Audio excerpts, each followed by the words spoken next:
Oh, there you are! Hello, and welcome to the Season 5 premiere of Revenge of the Drive-In. Merry Christmas, Happy Garbage Day. I am Patrick here, joined by... Jim. Hello, Patrick. How are you, buddy? Merry Christmas. I'm great. We are doing, of course, Silent Night, Deadly Night Part 2, as well as the 1975 Russ Meyer film, Supervixens. Yes. Listen, we've got one film filled with wonderful holiday cheer and another film filled with a lot of other stuff. Or lots of things getting filled in the second movie. You know what I mean? Sure. So anyways, Silent Night, Deadly Night Part 2. We covered the first one of this series way back in Season 1. That's like one of our first episodes. Yeah.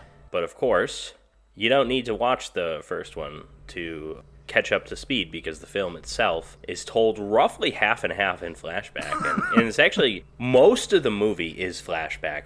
However, of what's flashback, only some of that is the first movie because only the last 15 minutes or so are taking place in the present day, with the exception of the frame narrative with the psychiatrist and everything. But the original Silent Night, Deadly Night comes out in 1984. It was met with protests. It got pulled out of theaters. Really? Yeah, Silent Night. You'd think they would have leaned into the controversy, because the controversy means ticket sales, but I guess the producers had a conscience back then. And I think Silent Night, Deadly Night Part 2 was originally designed basically as just we want to take care of that sunken cost we had a few years ago, so let's re-release the movie. Let's shoot a few new scenes to kind of sort of make it a sequel, but not really. But then Better Instincts prevailed, and they're like, hey, we got this Eric Freeman guy, let's just make the movie around him. And fortunately they do, because Eric Freeman playing not Billy, the original killer, playing Ricky, his younger brother, is an absolute revelation in this role. It is such a fun performance. Well, he's also possibly one of the worst actors on the planet, which is why it's fun. Oh, good. I love a chase. Oh yeah, this is the remember Monique Gabrielle in Death Stalker 2? Mm-hmm. This is real bad. The princess is being imprisoned by Jarek. Right, he's got the same thing with the eyebrows. Yes, yeah. You say it's a bad performance, and yes, I don't genuinely believe he's Daniel Day-Lewis out there or anything, but keep in mind, the director told him, you are crazy. He convincingly plays crazy. It's a different kind of crazy than it probably should be. But, Jim, how many psychopaths do you know in your day-to-day life? As far as I know, I don't know any. Yeah, maybe they're like this. Who knows? It's also such a stark contrast to the original guy that played Billy, adult Billy, Killer Billy in the original movie, because that guy was so fucking boring. Mm-hmm. And this guy here, Eric Freeman, is swinging for the fences. It is a fantastic performance. And, I mean, the gist of the movie is, the younger brother of the psychotic killer from the first one is at a mental institution, for the criminally insane. He's talking to a psychiatrist. There's a surprising amount of, focus early on trying to make the psychiatrist a real character and stuff, and it's how he talks to him with when he doesn't have chains on, and there's all this stuff, and it doesn't end up mattering at all. But he's basically okay, so tell me why you're here. What do you remember? What happened to your parents? And then that's where the flashbacks start. Of course, you will remember, and regardless if you remember or not, you'll see he is a baby in in the scene they initially flash back to, the time someone dressed up as Santa Claus shot and killed his parents, and almost kind of raped his mother, the actress from Night Killer from Claudio Fragasso. Why you shoot yourself? Try to. I'm gonna eat. Yeah, but he says well, I was there. I remember it because I was there. It's yeah, okay, that's not how that works. Yeah. But well, and also when his brother Billy dies, Because that movie comes out in, what, 84, you said, right? And this comes out in 87. So is there supposed to be a real world, like 3-year difference? Or is it supposed to be a longer difference in the movie? Who the hell knows? Anyways, I was just going to say, I was a big fan of the original Silent Night, Deadly Night. You, not as much. Well, it's still a fun movie. You know? It's a fun movie. And I wanted to say, obviously this movie shows us the highlights. It shows us the kills. It shows us all the big moments. So you might be like, okay, well, the second movie exists. Does the first one really have a purpose now? Because the second one is so amazing. And I'm going to say yes, it does. The first one has numerous really memorable, classic, schlocky moments that are not covered in the flashbacks. Chiefly in this beginning, there's that whole, remember when they go to visit the grandfather and the grandfather gives like a terrifying speech about how Santa punishes naughty children? Yes. That's absent in the flashbacks. That scene's awesome. Yeah. And then maybe my favorite scene from the original was the store montage when he's starting to work and it's like an 80s sitcom opening. Yeah, it was and nice. It was actually good. Yeah. Yeah. Well, that scene's also not included, so I just wanted to point that out there because I think there's probably a lot of people that really like this second one and probably say there's really no point to watch the first one. I still think the first one has a place, even though, yes, I do prefer the second. Yeah, the second is, in terms of schlock, I think the second's better. Like, it's funnier, it's more... The first one is trying to be serious for the most part. It has fun with its premise, but for the most part, it's trying to be serious. But also, the first one is an actual Christmas killer Santa movie. And this one isn't. He puts the suit on in like the last 15, 16 minutes of the movie. If you're looking for an actual like Christmas slasher movie, go for the first one. If you're looking for a schlocky, silly slasher movie, go for this one. Yeah, this movie certainly doesn't have the same amount of Christmas surrounding it. It's like, during the rampage outside the famous Garbage Day sequence, which isn't around Christmas because, but it's just that's just like shot in like L.A. in the summer, and it's just like this. It doesn't look like a Christmas movie. The original Silent Night, Deadly Night looked and felt the entire way through like a Christmas movie. He strangled someone with Christmas lights. Remember there was an original Christmas song that the composer did, and it was just like, it just had so much like he's working holiday at a toy cheer. store, Exactly, yeah. And then like most of the Christmas stuff in this movie comes from the flashback. Which means we do see a lot. It's just not that much of it involves Eric Freeman. And I mean, do you think if you went to theaters to see this in 1987 that you would feel ripped off? Or do you think you would have walked out really enjoying this? Because 40 minutes is flashbacks.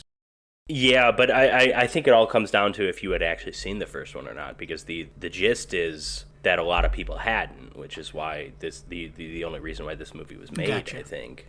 Yeah, I'm also not 100% sure it ever played in theaters, to be perfectly honest. I mean, we need to talk about how cheap this movie is. Not just like obviously the fact that it's like half a movie, right? That's like incredibly cheap, incredibly lazy. Yeah. But even think of the movie theater set. Think of the scenes in the movie theater. How cheap and awful that looks. Oh yeah. It looks like something you would see like on SNL or something. It's just like, this isn't and there's like what a six movie should people look in like. there. Yeah, movies shouldn't look like this, which is great. No, I listen. There's a lot of reasons to feel ripped off by this movie, but it all makes it worth it with that Eric Freeman performance with several memorable moments. Red car. Good point. Yeah. Oh, yeah. The line delivery, and it's so much with the eyebrows and everything, and obviously the famous line is Garbage Day! That's like the famous. I knew about that. I knew about that, I think, before I knew about they're eating her, and now they're going to eat me. Oh, my God. Like, that was, like, one of those memes that just made it to YouTube, and it was like, I didn't know what the hell the movie was. You know, it's funny. I forgot that was in this movie, and as soon as Ricky's introduced, like an adult Ricky, I'm like, oh, fuck, he looks like the guy from that Garbage Day meme. And then I'm like, oh, my God, this is the movie. It's him. Silent This is Night, the Deadly movie, Night yeah. 2. This is it. One of my favorite things about the Garbage Day thing is the reaction. Well, first of all, the shot And we're just talking about the scene now, I guess. Why not? It's like 3/4 the way through the movie. But the guy lifts up the garbage can, and he's like revealed behind it in the distance. It's actually like a kind of a neat shot. And the guy just goes, "Garbage day!" And I love that he doesn't immediately shoot him. I love that there's a moment of the guy going, "Huh? Garbage day! Huh? No! Yeah. That makes it so much funnier to me, because the guy has no idea what's going on. It's just this crazy man is about to shoot him for no reason. Oh my god. Yeah, it's great. Oh, what a film, though. But anyways, continue on with the flashbacks. We see the bit where this is still all the older brother. But remember, he's at the orphanage. He draws a decapitated Santa. Mm-hmm. The nuns are debating, what do we do with him? And Mother Superior is like, nah, he's fine. He doesn't know what happened. It's like, well, obviously he does. We see the whole bit where he stumbles upon, I guess, other orphans having sex, other 30-year-old orphans there. Yeah. And then he gets punished. And then obviously he sees that, and he sees the boob, and then he thinks of what happened to his mother. Obviously, we're seeing a very abbreviated version of the first movie, but the first movie actually has, like, half-decent storytelling when you get down to it in terms of, like, the psychology of the character and how he, like, comes to associate sex with, like, naughtiness and stuff. Well, then even... Yeah, it actually works. And Billy is, like, this kind of, like, tragic character because he wants to be a good guy, but he just has, like, this terrible, like, psychotic thing that stems from Santa Claus and Christmas and sex. And because he is, like, a really nice guy, like, that whole Toy Store montage, you're like, oh, he's trying. We're talking about a lot of stuff that doesn't make it into this movie. While all these flashbacks are going on, we cut back and forth to our frame narrative and Ricky and the psychiatrist. And these scenes are wonderfully intense, all because of Eric Freeman's performance. And it's funny, like, as over the top as he's playing it, the psychiatrist is playing it cool. But those scenes are pretty fun. And then, yeah, we get more flashbacks. We eventually see Billy in the Santa suit, and he snaps, and he kills initially the guy who was kind of getting rapey with this girl that he liked at the store. And he kills the other workers at the store, including the girl. And then he kills Linnea Quigley with the deer antlers. They even include the sledding decapitation, which I guess why not? That was a fun scene, a fun effect. But it's also like... because the whole point of these flashbacks, there's 2 points. There's one is that we spent a lot of money and effects on this movie and no one got to see it because it got pulled from theaters. So here, now you get to see it. There's that. But then there's also, we are trying to set up Mother Superior as the ultimate villain. And that Mother Superior is getting the blame for what happened to Billy and eventually what happens to Ricky. And the Linnea Quigley scene and the sledding scene do nothing to enforce to enforce Mother Superior as this villain. Those are just fun scenes. And we another kind of fun scene we miss is the moment where he gives the little girl the box cutter as a Christmas gift. That scene was quite amusing. We see the old deaf priest going to visit the kids at the orphanage, and he gets killed by the cop who thinks it's Billy. So Billy, of course, eventually makes it back to the orphanage, is about to kill Mother Superior, and then he's shot by the cops, and he dies, like, right in front of Ricky. And then it's still flashback, but now at least it's new material. We get to pick up with Ricky's childhood. I think something happens before he goes to live with the Jewish family, doesn't it? Or is the first real event with the Jewish family? I think the first real event's with the Jewish family, because he just talks again about how he was in the car and stuff. But yeah, so he goes and lives with the Jewish family, the Rosenbergs, the Rosensteins, whatever they're called. Rosenbergs, yeah. And he has a little event when he sees a couple of nuns walking, and he freaks out. And then his adopted parents take him back to the orphanage, and they're like, when's he gonna be normal? Like, we're trying to be. And then they're assured that, like, the more time passes, the more comfortable he'll be. And they're like, okay, we're going to stick it out, and we're going to be there for him. They seem like good people. And then, of course, the dad dies eventually. Wikipedia says Ricky is 15 at this point, according to the actor that plays 15-year-old Ricky. He looks older than that. Yeah. And not too long after the dad's dead, he goes out and he sees a date that gets a little rapey, a little picnic date with people who, by the way, seem way too old to be like in this. Shouldn't this be like teens? Yeah, this and the movie's not pretending they're not, but it seems like most movies, if they have a scene like this, like two people on a date making out and gets a little rapey, like those are going to be teens, but it's not. And then so it gets a little rapey. He has the little flashbacks to what happened to his mother, and he eventually gets in the guy's Jeep Wrangler and runs him over, and there's a couple of kind of comical shots of him kind of reversing and going back and forth, and then the girl, how does she greet him, Jim? How does she react to this? She walks up and says, "Thank you," and then walks away. which is odd, because I mean, certainly we don't understand the full context of what's going on with the two of them, obviously, but they're on a date. He got a little too forceful. More than a little. He got too forceful, but he also let it go. Yeah, he walked away. Yeah, he walked away to go get I'm sure a warm beer. Yeah. But it's like she's not in danger at that point, I don't think. No, and also like it is pretty brutal how Ricky kills him. He drives over him back and forth. This is the equivalent scene in this movie of the scene that we already saw earlier from the last movie, where he kills his coworker at the store, and she reacts. Yes, she reacts in horror to him. Yeah. And then he ends up killing her. That, to me, was a lot more realistic. Like, even if you're kind of grateful that, I'm no longer in this weird situation, the guy just snapped and killed him. It's a 15-year-old snapping and killing him. It's just weird. And then I think the next scene we see, I think it's finally Eric Freeman. It's still flashbacks, but It's finally him. It's finally the actor who we know and love. By the way, this is not the first time we've seen him on this podcast, Jim. He had a very, very small part in the Amir Shervan movie Young Rebels. I was certain to point him out there because I recognized him instantly, and I'm like, no way. Get him!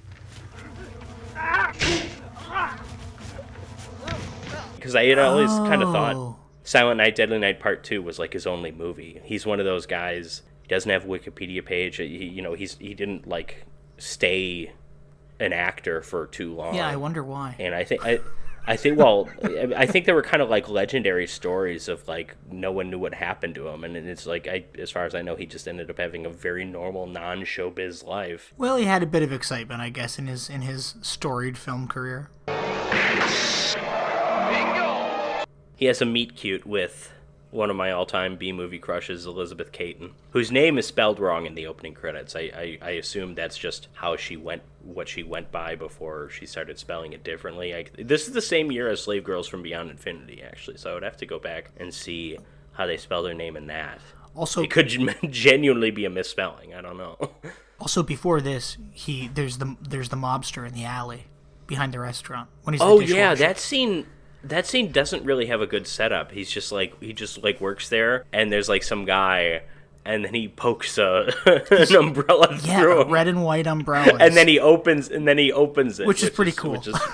It's very fun. But yeah, that scene doesn't really serve much of a purpose other than it's just another psychopathic thing. So he's murdered 2 people by the time he meets his girlfriend. Yeah, I guess. Yeah. But yeah, Elizabeth Caton plays Jennifer. Elizabeth Caton, future star of 4 of the Vice Academy films.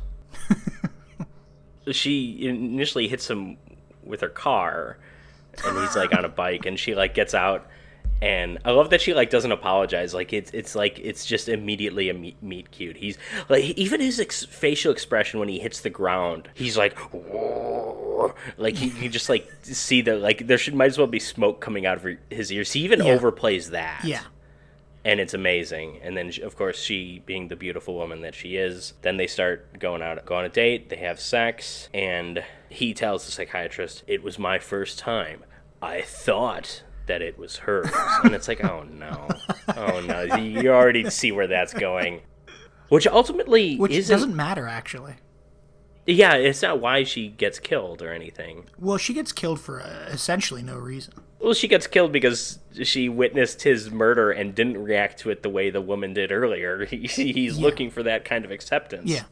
But yeah, so they go to the movies, and it's the worst movie theater set in the world. And there's 2 Well, there's two guys, but only one of them is being obnoxious, like a couple rows behind them. And is there ever a shot that shows all of them together? I feel like there's always two different shots. Yeah, there's one. Yeah, they keep on showing a shot where there's like the two guys in the far back. There's a couple sitting behind Ricky and Jennifer. Yeah, there's like an elderly couple between them that doesn't say anything.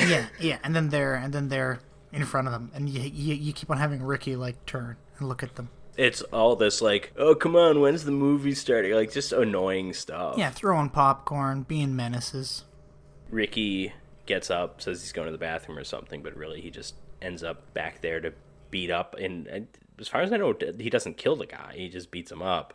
That's actually a fun shot because the guy keeps like leaning in, talking to his buddy, and the camera kind of follows him as he leans in. Then it follows him as he leans back, and then eventually follows him. And then it's just Eric Freeman there. Yeah, he it's leans this, like, back big, in. buff guy.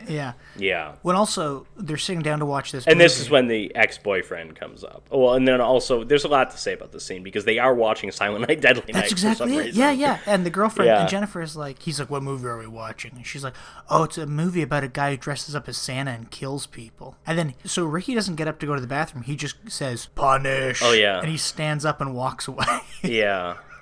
But yeah, it's also, I like how she's like giving him a hard time. Like there's some trailer playing before. We don't see it. It's just like some generic action movie with like explosions and stuff with really cheesy like movie trailer announcer guy. And then she's like, oh, I can't believe you like this or something. And then meanwhile, she's excited to see a movie about a killer Santa Claus. Like she's judging him. Really? Like I like that, but yeah. But yeah, so while Ricky goes to beat up this guy, again, maybe kill him, Elizabeth Caton's ex-boyfriend shows up, who's on a date, but he's just like, oh yeah, I'll just spend some time with her until I can get back with you. So he's like an asshole, but this guy's talking like, oh, you're with that guy? He's a loser. Like, come on, don't you want to be back with me? The very next scene, they run into him again. He's doing some work on the car. It's the two of them just walking. I don't even remember what he did. Well, he insults him. Yeah, he just starts kind of ragging I didn't know you sank this low. And then he just grabs him and lowers his head into the hood of the car. The guy has every opportunity to close his mouth, but does not. And he takes the jumper cable, sticks them in his teeth, and eventually it goes off, and we like see the glass, his glasses, his eye, like kind of his blow eyeballs up. and the aviators explode on his face. Yeah. It's pretty awesome. And then this is Elizabeth Caton's reaction is like, oh no. And then he goes, punish! And he grabs the antenna and chokes her with it. Yeah. And then she's dead. Yeah. Well, then a cop shows up. Yeah. And the cop, noticeably, it does not have his hat on straight so that he can do the special effect where the squib or whatever when he shoots him in the head. But yeah, so Ricky doesn't even have a gun. He takes the gun from the most useless cop in movie history. And then this is the garbage day scene. The music gets really dramatic, and he just goes around walking. Yeah, he's just killing random people. Like he kills a few people. Yeah, garbage day isn't even the first. Yeah, like a guy comes out of his house and he goes, because like he shoots. Yeah, the cop he's like, in the what's head. going on out there? Boom. Yeah, and then Ricky just turns and plugs him, and the guy falls against his wall. You know, and then a little girl on a bicycle like rides right up to Ricky's legs, and she's like, I'm sorry, mister, and he's like, That's okay. and she rides her bike away, and then you have garbage day. That's our equivalent of giving the box cutter. Mm-hmm. Yeah, exactly. Even though it's not a Christmassy scene at all, but it's all No. like, oh, he recognizes the innocence of someone who's not being naughty, someone who's just a little girl. Yeah, and then someone who's also not naughty and is just bringing garbage down to the down to the curb. Yeah, well, it's an incredible scene, and then of course we get another car. We get a car coming at him, and he shoots the driver. Or no, he doesn't. I don't think he shoots like the driver. He like radiator shoots or something. Yeah, he shoots the radiator. He goes, bingo, which is one of my favorite line deliveries. And then it's an incredible stunt. Something clearly went wrong because I'm sure the stuntman was not supposed to be this close to it. But he looks like he comes within 6 inches of getting being smoked hit by the the car car, as yeah. it flips. Yeah, but so the car flips and then it explodes, and then a bunch of cops show up. Yeah, well, also, my favorite part about that car exploding scene is that, like, he shoots the car and it swerves and it hits, like, a ramp. And you can tell, which is just there. Yeah, and I'm sure that the car was supposed to originally flip on its roof and then explode, but it doesn't flip. It just lands on its wheels and then just explodes. Mm-hmm. Yeah. Yeah, it's awesome at any rate. And then a bunch of cops show up and they're like, drop the weapon. And then he immediately turns the gun on himself. He's laughing like a crazy person. Oh, maniacally. And I love when he turns the gun on himself, everyone is like talking him down like he's like suicidal. Like, I know, all the cops I are like, no, he's don't literally shoot about yourself. Yeah, they suddenly react the way you would with like if you're like trying to talk someone down from like jumping off a building. Yeah, it's like this guy just killed a bunch of random people. Yeah, I think they'd be perfectly content with him taking his own life here. But then we're caught up. We're back in the psychiatrist's office. The psychiatrist has been killed. Well, first off, he pulls the trigger of the gun.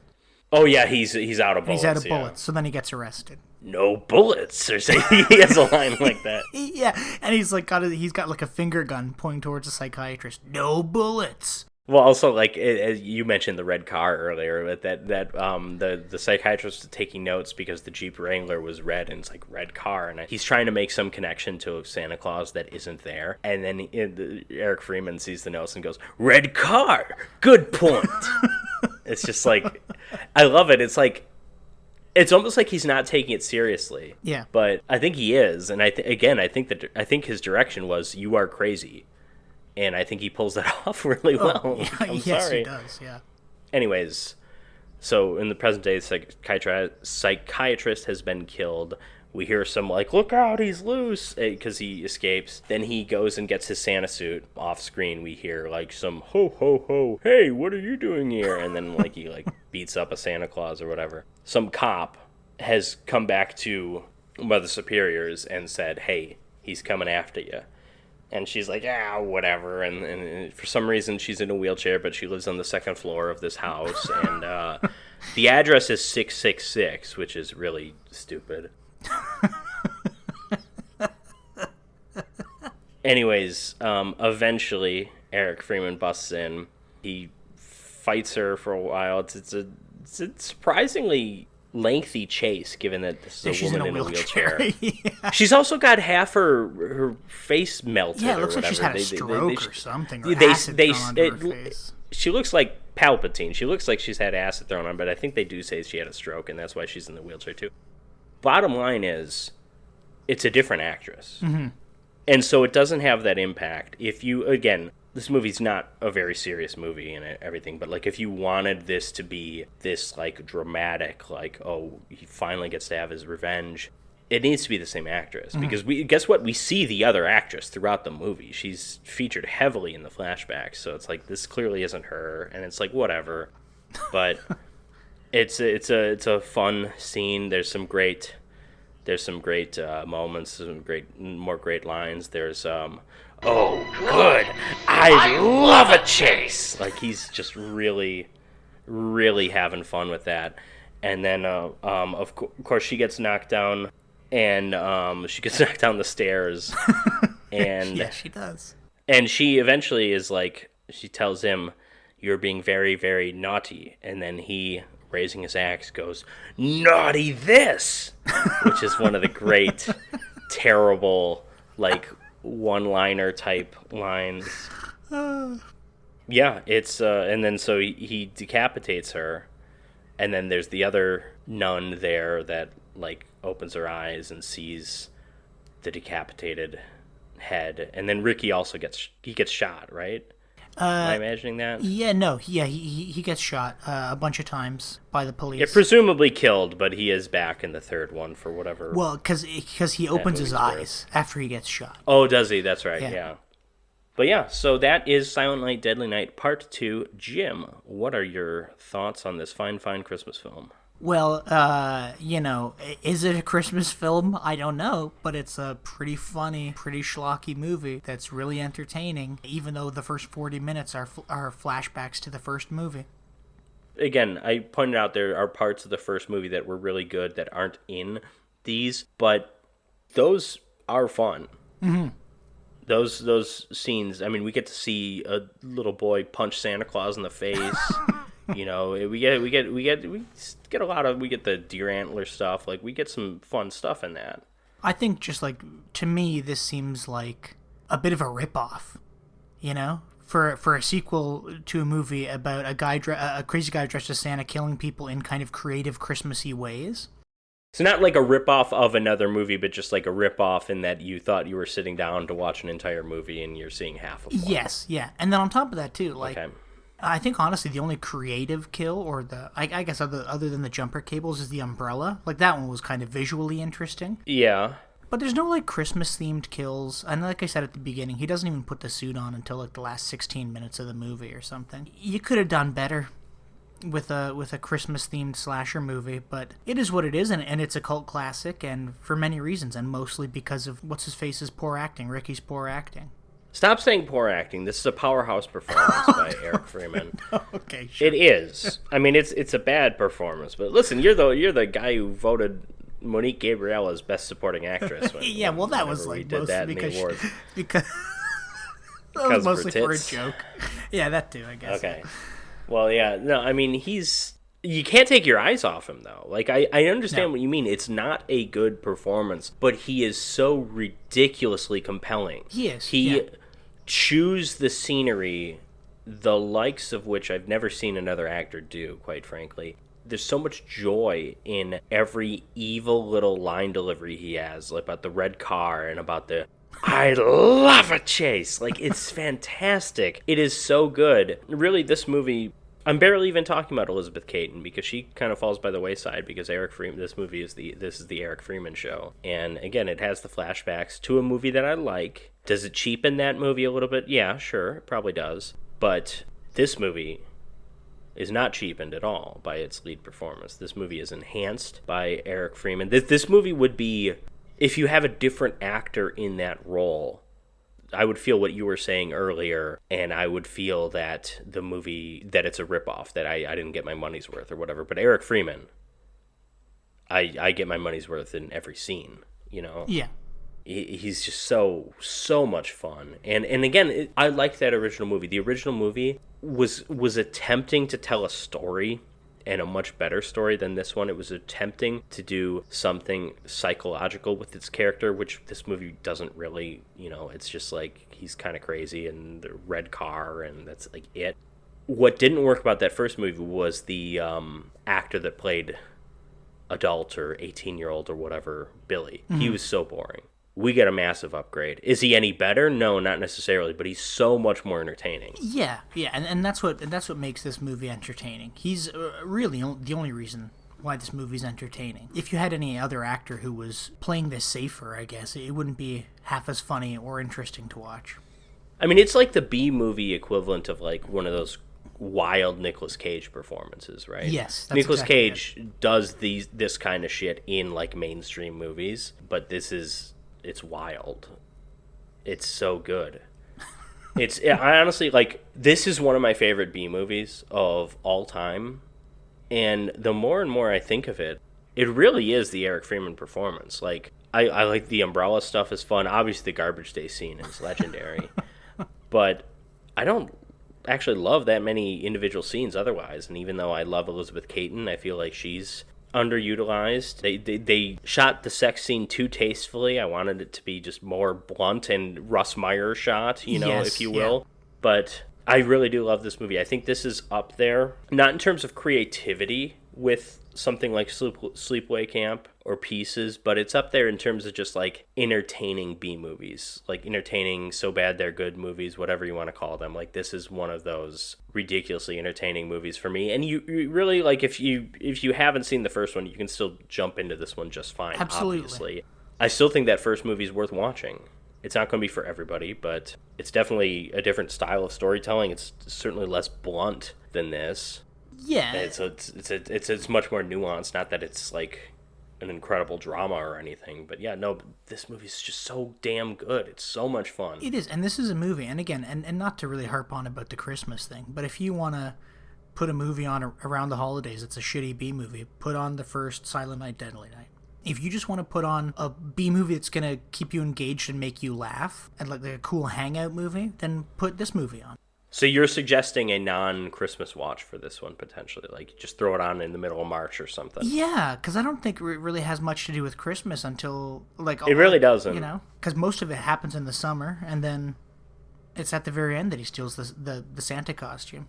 I mean, there's so much of the flashback is still Santa related, though. That's true. Yeah, that's true. Well, either or, it's a great movie, and it is hilarious. I'd gladly watch it again any day of the week. The first one kind of is too. You almost have to choose between the first or the second, but one of these two movies is an annual viewing for me every Christmas. That's a guarantee.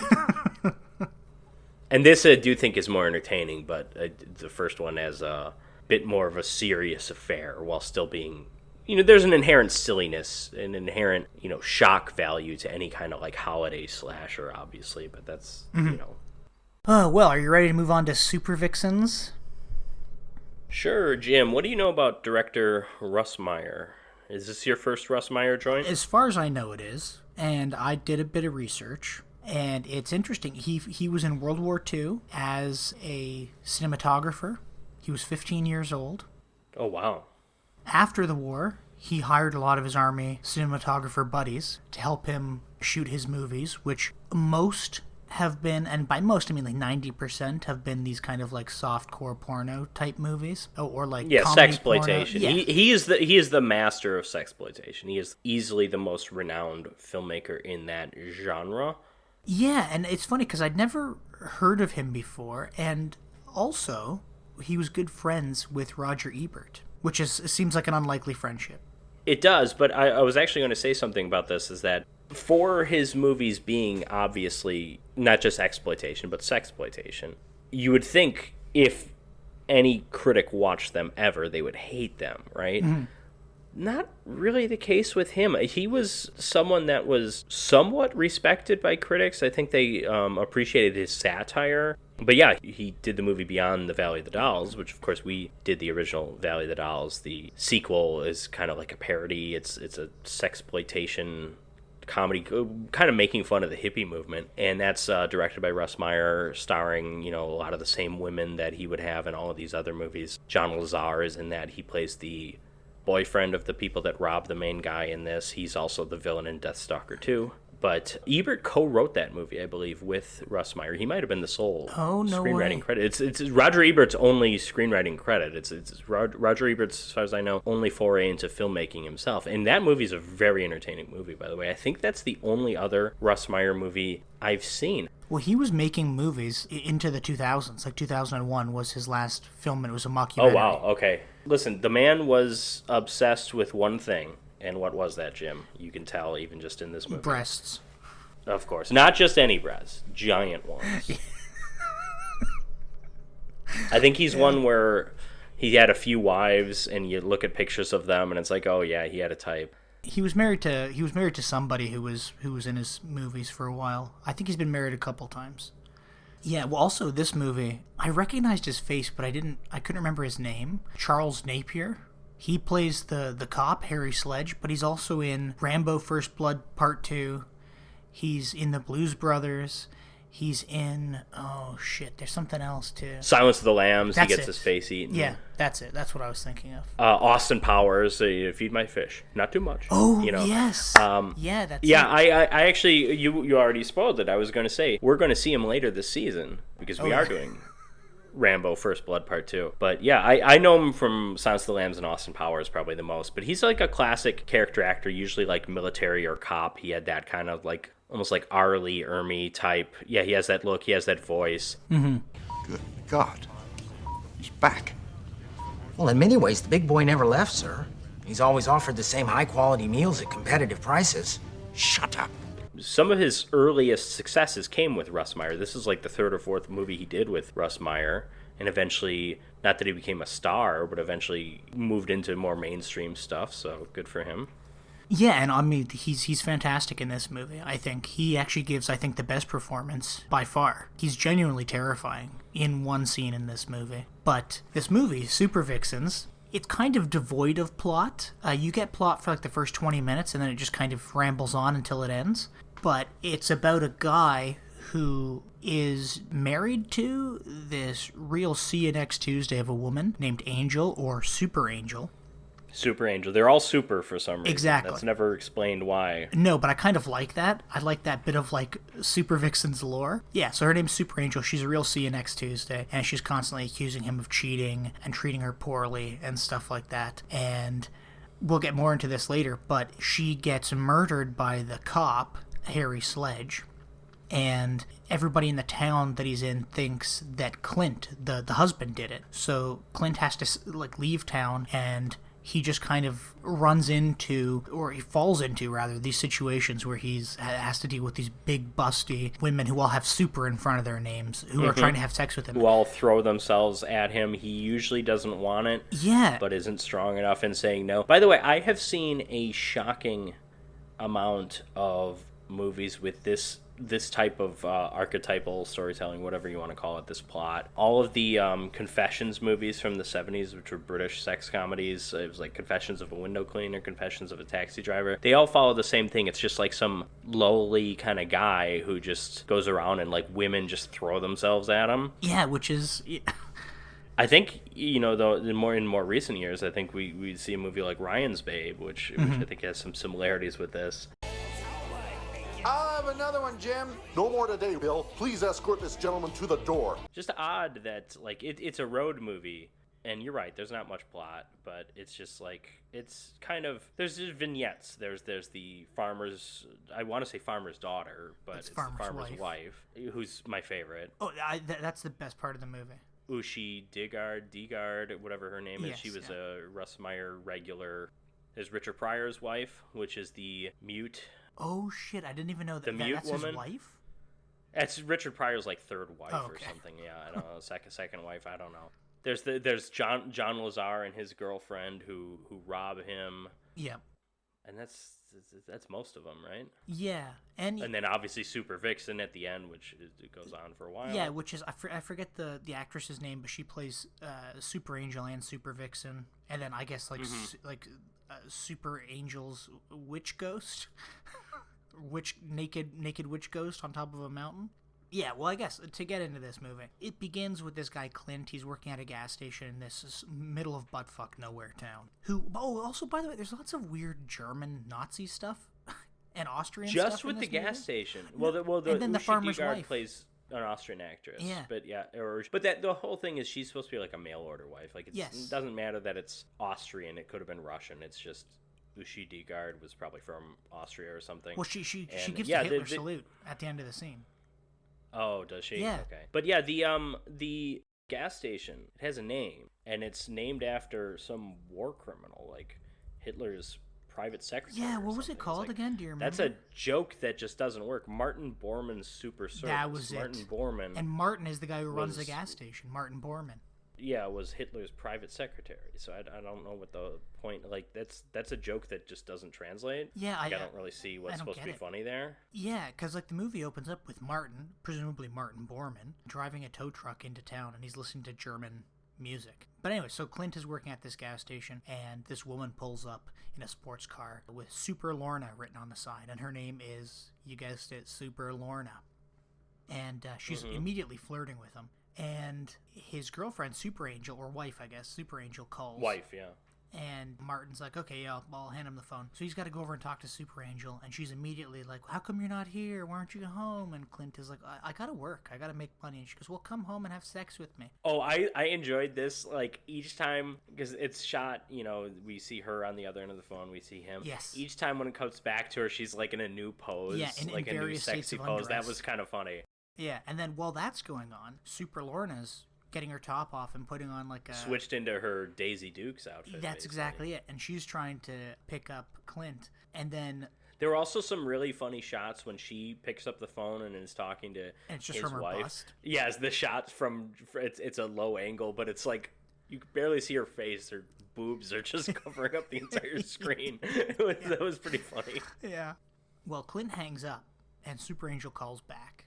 And Lorna picks up the phone. Super Lorna picks up the phone. She's like, Clint's busy. I'm going to ride him. So that immediately pisses Super Angel off. And like, nothing happens between the two. Clint fills her car up, washes her window, whatever, and sends her on her way. But Super Angel calls back and says to Martin, like, hey, tell him to get his ass over here or we're done. And then this is where you get like the first Nazi joke, Martin's like, the Fuhrer demands that you head home now. So he goes home, and Super Angel's more like a super devil, because as soon as Clint gets in the door, she continues to accuse him of cheating, and she's just berating Clint. And they kind of get sexy. They're kind of, it looks like they're going to have like a make-up sex on the bed, but she kind of kiboshes it because she can't control herself. It can control her craziness. Clint says, I finally had enough. That's it. I'm going to leave you. She chases him outside, and she starts hacking up his truck with an axe before the police show up. Well, I like that the guy who's watching this whole thing go down calls the police and is like, hurry, he's gonna kill her. It's like, he saw the whole thing. She started it. She threw a brick through his windshield, started hacking up his car. So the cop that does show up is this cop named Harry Sledge, and he walks in the front door of the house as Clint's on top of Super Angel, and he just clubs him in the back of the head with a billy club and knocks him out and knocks him off of Angel. So Angel gets sent to a hospital where she gets felt up by a doctor, and the cop is telling Clint, like, hey, go back to work, relax, chill out, this is, I'm sure there's some kind of a misunderstanding, but just relax here. Eventually the cop shows up to the hospital. Him and Angel have a bit of a conversation, and she's clearly hitting on the cop. And the cop has, even before he talks to her, does comment that she's got the best tits he's ever seen, or something like that. Yeah, that was it, yeah. I think Clint goes back to work, and he's clearly, like, upset, and Martin tells him, he's like, just go home, Clint. And he actually gives, like, a great line in German. I ask myself, if the fucking you get is worth the fucking you get. I was like, yeah. Yeah, so anyways, Clint gets back to his house. Angel won't let him in. She just kind of continues to berate him. And Clint's like, fine, I'm going to the bar. Turns out that Harry Sledge is in their house with Angel, and Angel's seducing him. There's an actress here at the bar named her name's Haji. In the movie, her name's Super Haji. Mm-hmm. She's kind of like a hippie, big-titted hippie who's not wearing any clothes except for some, like, faux flowers pasted onto her nipples and her crotch. And this is the actress Haji, who's perhaps Russ Meyer's best-known leading actress. She was from Faster Pussycat Kill Kill, which is his most famous movie, probably. Anyway, so they're sitting at the bar. Haji's kind of coming onto Clint. Much like with all the women in this movie, except for Super Angel and Supervixen at the end, he's kind of, keeping her at arm's distance. He's like, no, I'm not really interested. I think at one point he says, I'm sure Angel's tits are bigger than yours. And that kind of offends Super Haji. Back at Clint's house, though, this is genuinely terrifying. Yeah, this scene is I mean, yeah, it's a lighthearted sex scene that's kind of like, oh, Charles Napier can't get it up, or he can't keep it up, or whatever. We do get a very brief glimpse of a giant prosthetic cock. What I assume is a stunt cock, yeah. So she's like humiliating him because he can't get it up, but then he also, you kind of get the sense that he's like clearly sadistic, and he's probably one of those guys who like can't get it up unless she's like in pain or something. But which I think is kind of alluded to shortly after this, because demands that he leaves, and he's kind of taking his sweet time. He's putting his clothes on, he's walking into the living room, and he's about to walk out the door, and Angel just kind of berates him. She's calling him like fag and stuff like that, and again making fun of him for not being able to get it up. And Harry, he just turns and just starts kind of beating the shit out of her. I think he slugs her in the gut at one point. I think that's how it starts, and she just collapses to the floor. Yes, it is how it starts, yeah. And she tries to reach for the phone. She starts pulling the phone cord, and he just rips the cord right out of the wall. And after he kind of throws her around a bit and makes a mess of the living room, he says to her, hey, how about you head to the bedroom now, because I can get it up or something. Like, and I think that's where it's like, oh, this guy's really sadistic. I'll also agree with your statement about Charles Napier being the best actor in the movie, being genuinely terrifying in this scene as a villain, because obviously this is a very silly movie. I guess I'd call it a comedy. Mm-hmm. And this scene in particular was one that Russ Meyer was questioned about throughout his career. It's like, this was just like some kind of silly movie. Why did you include a scene of this brutal violence? And I didn't really read what his explanation was, but like, I think part of what makes it so brutal is that performance. Yeah, because he just plays it so, like, you really get the sense from him that he wants to murder this woman for making fun of him, and he will stop at nothing. And he does eventually kill Angel, but the whole lead up to it is just terrifying. She locks herself in the bathroom, and she tries to escape through the bathroom window, but she realizes she can't break the window. Harry's on the other side of the door, trying to get in. He tries to bust the door down. If Angel had been a smart or kind woman, she would have stopped making fun of him. But when she realizes that he can't break through the door or get in through the door, she starts making fun of him and says, oh, are your muscles like your dick? Are they all shrinking and shriveling and soft? Have your muscles gone limp too? Yada, yada, yada. He goes to the kitchen, grabs this giant knife, and just starts stabbing his way through the door. And he leaves the knife in the door and then kicks his way through the door, and the door falls on top of Angel, actually piercing her. He throws the door off of her and grabs her and throws her into the bathtub and just starts brutally Which is stomping filled, her. by the way. Yes. I don't know why. Yeah, well, I think she said she was going to have a bath or something. I don't know. Why did she fill it? They were having sex earlier, but whatever. Yeah, he just starts brutally stomping her in the tub. It's so brutal that he stomps her to a bloody pulp, and the bathwater all turns red with her blood. It really is terrifying, and he's just got this kind of menacing look on his face the whole time. He does have this finishing move a la Sean Connery, where he throws a radio into the tub and he electrocutes her. And he has a line like, you're a real turn-on, shocking. or something. Shocking. Positively shocking. And then the house catches on fire. Back at the bar, Martin rushes in and pulls Clint outside, and he's like, hey, you burned your house down, you killed Angel, I can't believe you did that. And Clint's like, I didn't do that. Ask Haji, I've been here all afternoon. So when they go into the bar, Martin asks Haji, she's like, no, he just walked in a few minutes ago. And I don't know why she'd lie, maybe because she's, upset about the tit comment. Because her tits were, her tits were insulted. Yeah, exactly. So it's like, whatever. So Martin's like, okay, I don't care if you're lying or telling the truth. I'm going to drive you out of town and I'll give you $300. Yeah, all the money I have. So he leaves him outside of town, and almost immediately Clint is picked up by a couple in a cool old Ranchero. I love this car. If I could have any car, Patrick, it'd be that. The wife of the guy, or a girlfriend or whatever she is, her name's Super Cherry, by the way.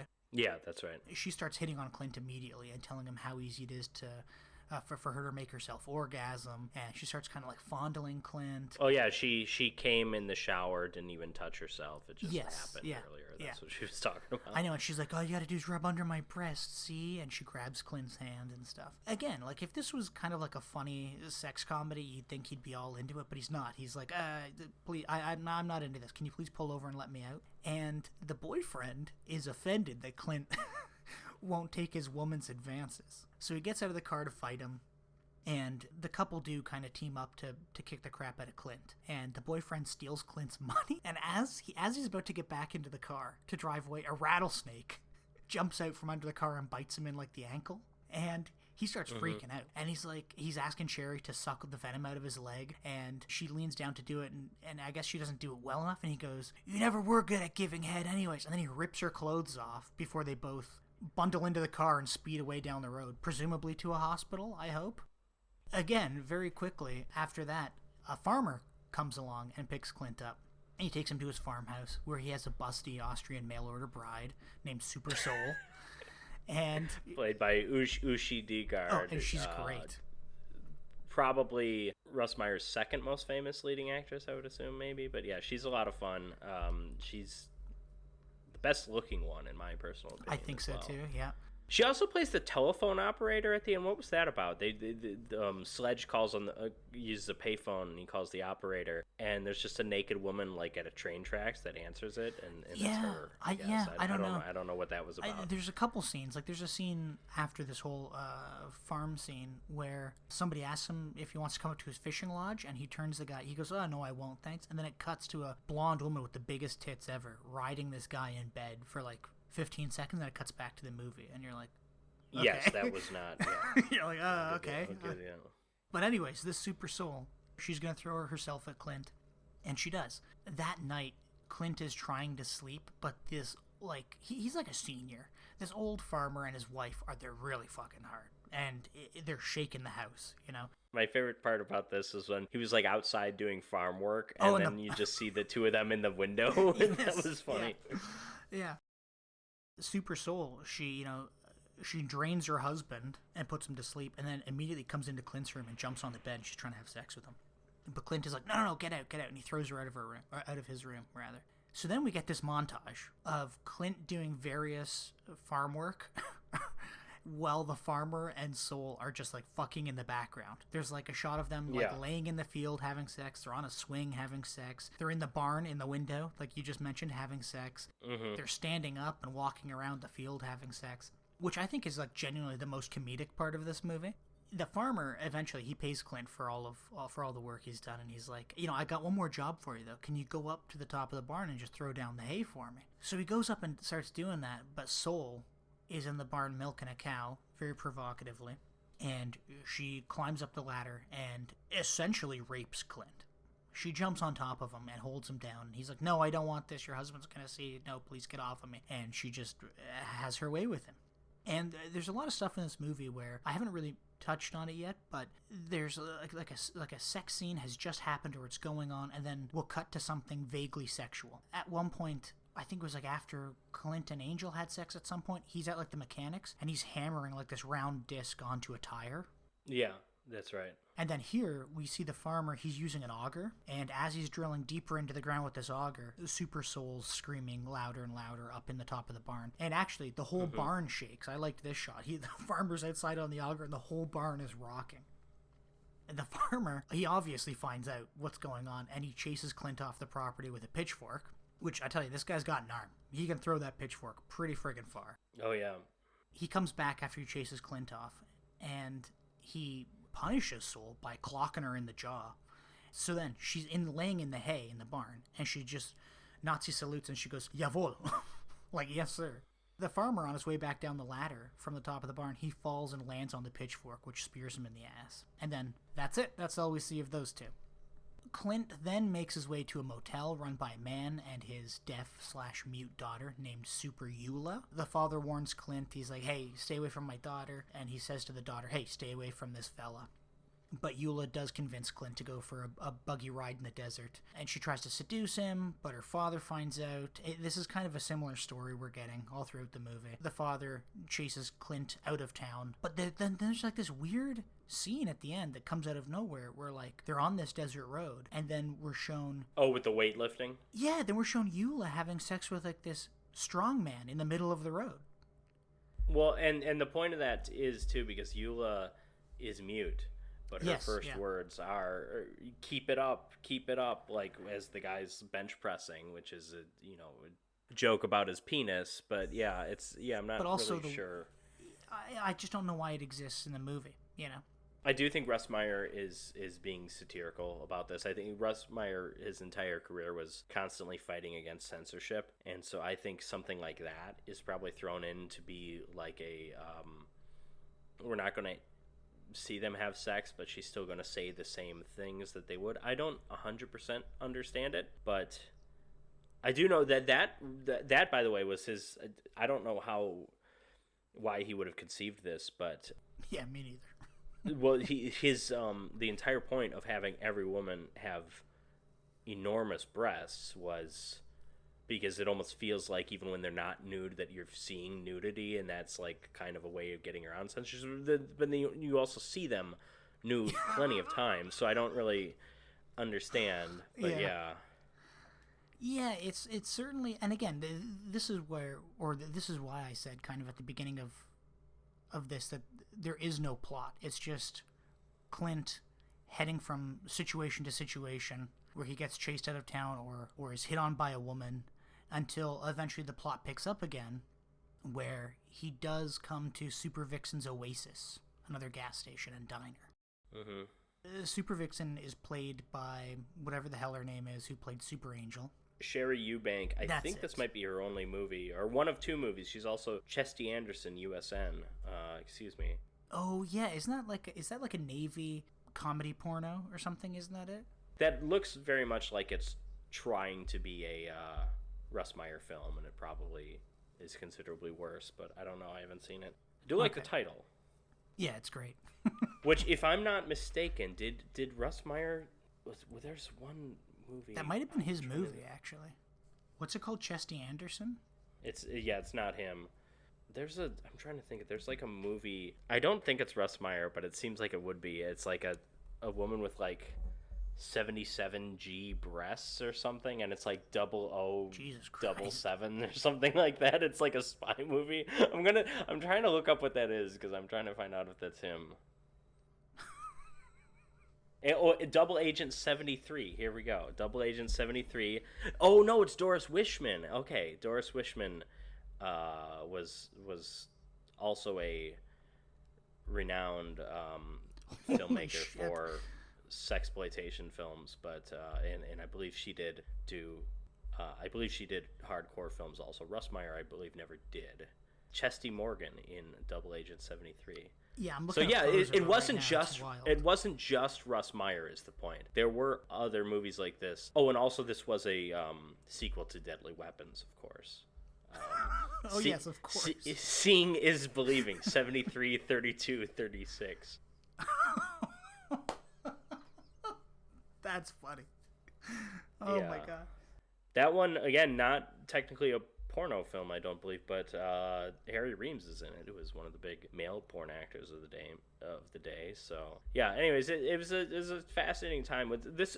This is also like this era. This is mid 70s. Porn was starting to be popular, like actual hardcore porn in 72, 73. That's kind of when that gets big with Beyond the Green Door and Deep Throat and all that stuff. So then you have someone like Russ Meyer, who's always done the sexploitation thing, always done the nudity thing, but earlier had to be more cautious about it. Now he can kind of just be more out there. Mm-hmm. And he's still not making a porno movie, but like porn was kind of accepted. It was becoming accepted. So like there were fewer people having issues with movies. And again, that's why like he got his movies reviewed. Russ Meyer did. Like there's a lot of exploitation filmmakers can't say that. So no, it also helps if you're friends with Roger Ebert.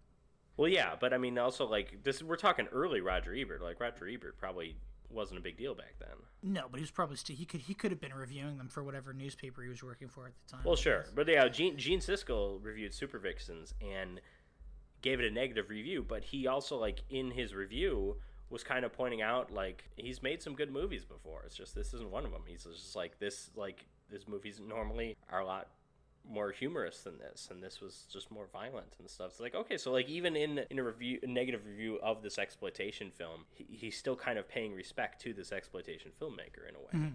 Well, and that's nice. And again, like, you know, this movie is more violent, but if there was something in between, mostly just the one scene, but yeah.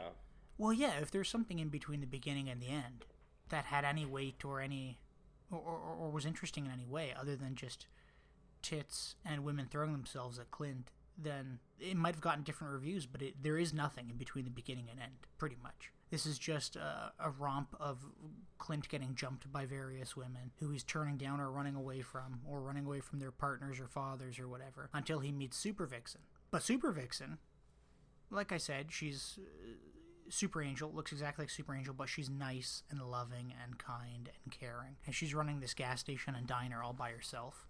They meet, you know, Clint's gonna leave, continue on down the road, but Supervixen says, hey, I'll give you a job here if you want, and you can live in this shack out behind the gas station. And he goes, sure, that sounds great. And they kind of fall in love, and we get this montage of them frolicking in the desert and in a river, and, you know, it's to show us that they're getting closer and that they kind of fall in love. And then occasionally we get these weird cuts to...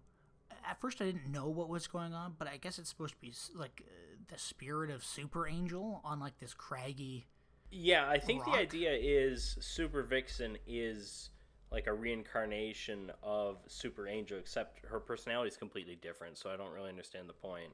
I don't know. It just happens occasionally, and I just go with it. Anyway, so he's got this job now, and one day when Clint's working at the gas station, Harry Sledge pulls up. And for some reason, Clint doesn't recognize the cop, but clearly Harry Sledge recognizes him. I mean, he was knocked out. He never really saw him. Yeah, but then they had the conversation in Super Angel, well, in their house, where he's like, hey man, just, you know, get out of here. Oh, that's right. Relax, you know, don't hit your woman or whatever. Anyways, Harry offers to take them out for drinks. The couple accept. And then the next morning, Harry... She immediately thinks he's weird. She's like, yes. I don't like that guy. He's weird. He hasn't done anything that weird, but... No, but he's, like, I don't know. He didn't want to. Meanwhile, like Clint thinks he's found a friend. He's like, yeah, there's a guy I can go fishing with. Yeah, they're gonna go fishing. They're gonna hang out. Go to feed my fish. Not too much.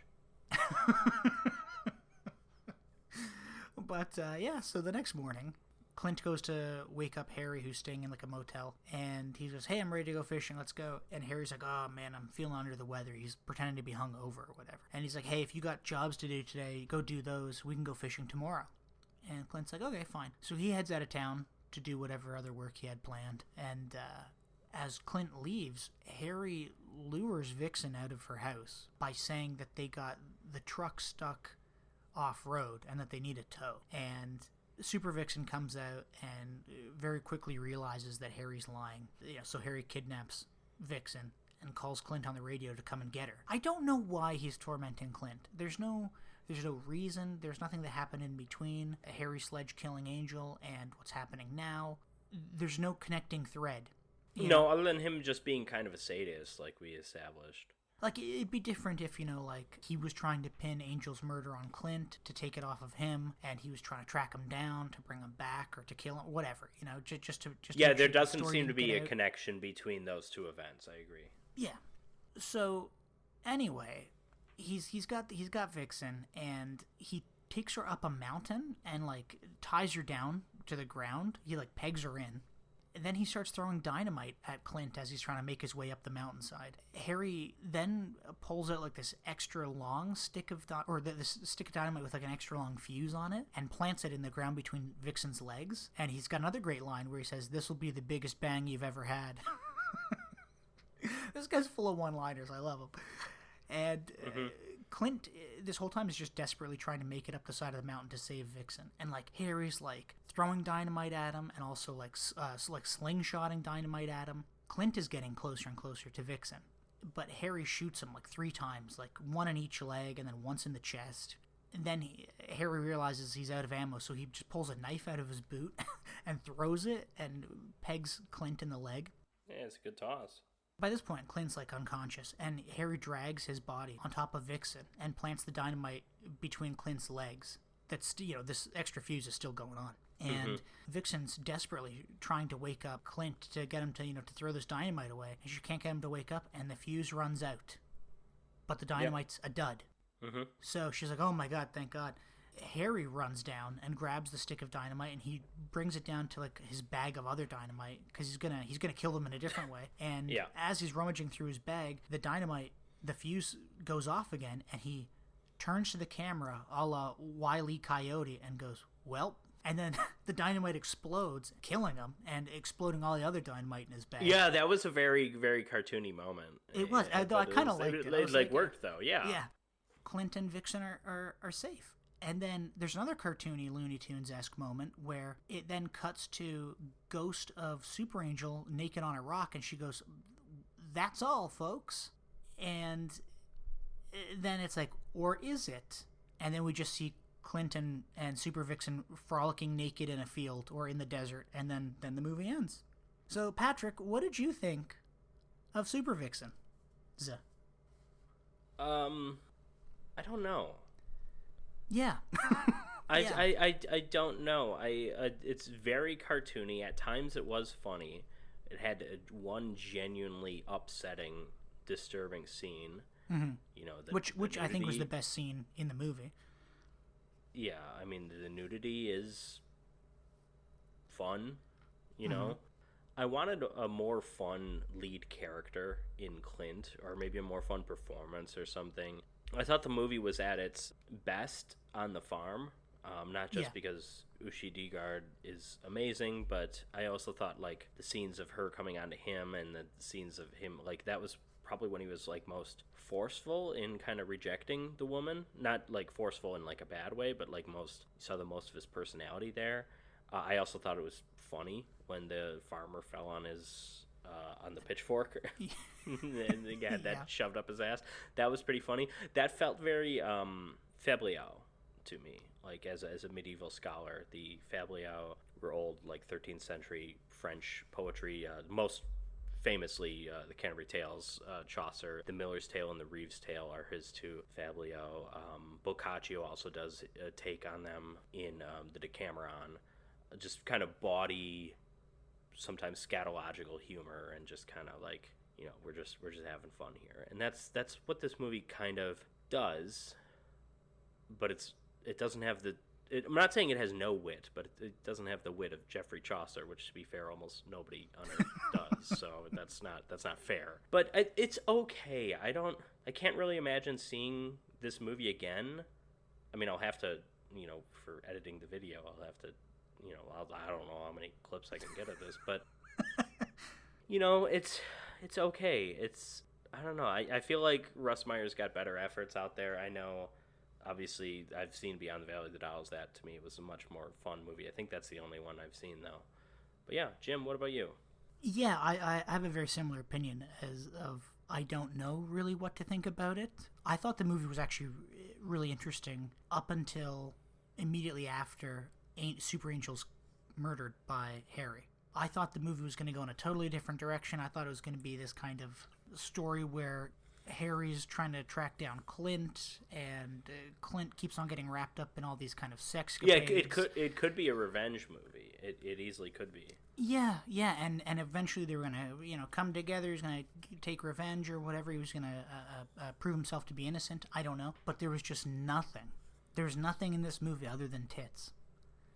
And also, I don't think the revenge would have worked because we met what was her name in the beginning? The wife? Super Angel? Super Angel. Like, he didn't like her, quite frankly. So, like, it would have been weird seeing him.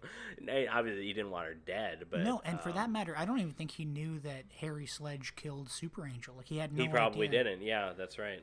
There's just nothing here. It kind of feels like... This feels like, as we were talking about earlier, like one of those, like, early kind of road trip movies, but I'm thinking of something like Euro Trip, you know, where you don't think the Bing Crosby Road to films as much?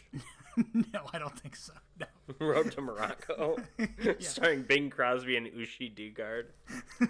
Oh, but yeah, the problem with this movie is that there's just no plot, there's no through line, there's no story, there's just nothing to tie the beginning and the end of the movie together, other than the characters that exist. Whereas, like, you get like a comedy movie like Euro Trip, you know, you have the tits, you have the sex, you have the jokes, but the point of the movie is that, you know, this guy is trying to reconnect with his girlfriend. You know, and that's the through line. I've never seen that. Yeah, it's a pretty funny movie. And there's also lots of Nazi jokes in that movie. Okay. Like, you need something to tie the movie together, and there's just nothing. It's just like this open-ended movie. Actually, or it's this open-middled movie, I guess. This movie has humor, but the humor it's not really crafted jokes. It's just kind of like a tone of overall silliness, you know? Yeah. And I think this movie could have been better with some more actual jokes. Yeah, I think the only funny part of the movie is when he's on the farm. All that stuff was kind of funny. It was. The rest, not so much. You know, there was like I said, there's odd Nazi jokes thrown in. And then there's pervy doctors feeling up patients, and then that's it. And then again, you're right, there's that really dark scene of Harry Sledge stomping Super Angel to death and then electrocuting Which is a genuinely good scene, as you and I have both pointed out. Yeah. It's kind of at odds with the rest of the movie, but it is good. Especially because, like, even if you take that character and you say, like, okay, as long as he's consistently that threatening, you can craft whatever movie you have around him, and he can kind of be the outlier. But no, he gets silly at the end, as we said. And I think he works when he's silly, too, but he's definitely threatening in that one scene. Yeah, I just feel like with this movie, Russ Meyer was like, I want to make another movie with lots of tits and some jokes, but I don't really know what to make, so I'm just going to There's some truth to that. There's some truth to that. He just got divorced. He was planning on making a movie with Edie Williams, who was his wife, and then they were just getting divorced, and he's like, well, I'm not going to do a movie with her now. And so I do think he kind of just stumbled upon this. It was conceived as a semi-sequel to the 1968 film Vixen, which I've never seen. It doesn't have any of the same actors, I don't think, so I don't really think it's connected in any significant way. Gotcha. Huh. Yeah. Well, that's it. This movie's just, you know, it's all right. It's a movie. You know, It was a smash hit at the box office, according to Wikipedia. Made $17 million, which is... No, it didn't. Get the fuck out of here. Are you according serious? to Wikipedia. I don't know, man. What do you... Listen. I'm sure this was a drive-in staple when it came out, you know? This is the era where movies could still do very well on the strength of drive-ins. Look at The Legend of Boggy Creek from 1972. One of the most successful films of that year that did not show at a single indoor theater, basically. But yeah, I don't know. It seems like it'll be one of Russ Meyer's bigger successes if that number is accurate. Huh. Yeah, it said it made $8.2 million during its initial theatrical run. Okay. So, I mean, that's not nothing. No, that's not nothing at all, considering it probably cost much less than $1 million to make. In the Gerald Ford economy? You kidding me? Yeah. Also, I read something that said Russ Meyer said this film was slightly autobiographical. I don't know what the hell he means by that. I can't imagine any of it being autobiographical. What? I mean, yes, he constantly went from large-breasted woman to large-breasted woman, but he also specifically cast them in movies and was looking for them, so I don't think that's the same thing as what's going on with Clint here, but whatever. Yeah. Or do you think he meant, like, the part of where Harry stomped a woman to death? Do you think that's what he meant by it? Yeah, is he confessing to a crime, or... Yeah. I don't know, man. Maybe he had a couple of weeks after the war where he kind of lived as a drifter and just went around working at diners and farms, and highway-sized gas stations, and you know, maybe the big-breasted women were he's throwing that in now. That was the part that wasn't autobiographical. Maybe everything else is autobiographical. I don't know. Who knows? Your guess is as good as mine. What a weird guy. Yeah, I'm glad it worked out for him, I guess. So, Jim, between Silent Night, Deadly Night Part 2 and Supervixens, which of these two movies do you prefer? Well, even though one movie was kind of technically only half of a movie, I'm going to go with Silent Night, Deadly Night Part 2. Because it was funny. I keep forgetting the name of the actor, but he's great in a bad way, in a good bad way. Eric Freeman. That's it. Yeah, it's just a totally entertaining movie. You know, whereas Supervixens is kind of odd. The only plus about it is tits. And that's it. How about you, Patrick? Silent Night, Deadly Night Part 2 is one of my favorite B movies of all time. I really love it. It's outstanding. I get the whole it's only half a movie stuff, but everything with Eric Freeman is amazing. And, you know, some of those flashbacks are still fun because, like I said, I do enjoy that first movie. I agree, Supervixens... I just don't really know what to make of it. I can't really say it's good or bad, but Silent Night, Deadly Night Part 2 is great. So, you know, that will get my vote. Now, how do you think they stand up as a double feature? Ooh, this one's tough. Both movies are wildly different, of course, and we do get that kind of broad spectrum of kind of everything you want in a drive-in movie in one of these two movies, right? You get your laughs in Silent Night, Deadly Night Part 2. You get a few laughs in Supervixens. You get a little bit of nudity in Silent Night, Deadly Night Part 2. A lot of nudity in Supervixens. You get your violence in Silent Night, Deadly Night Part 2. I don't think Supervixens is a great second feature, though, just because of the weird... It's just such a weird movie. I don't know. Yeah, it's got the weird tonal shifts. Yeah, I don't have strong feelings about it, but I'm going to say it's not a great one. Yeah. What about you?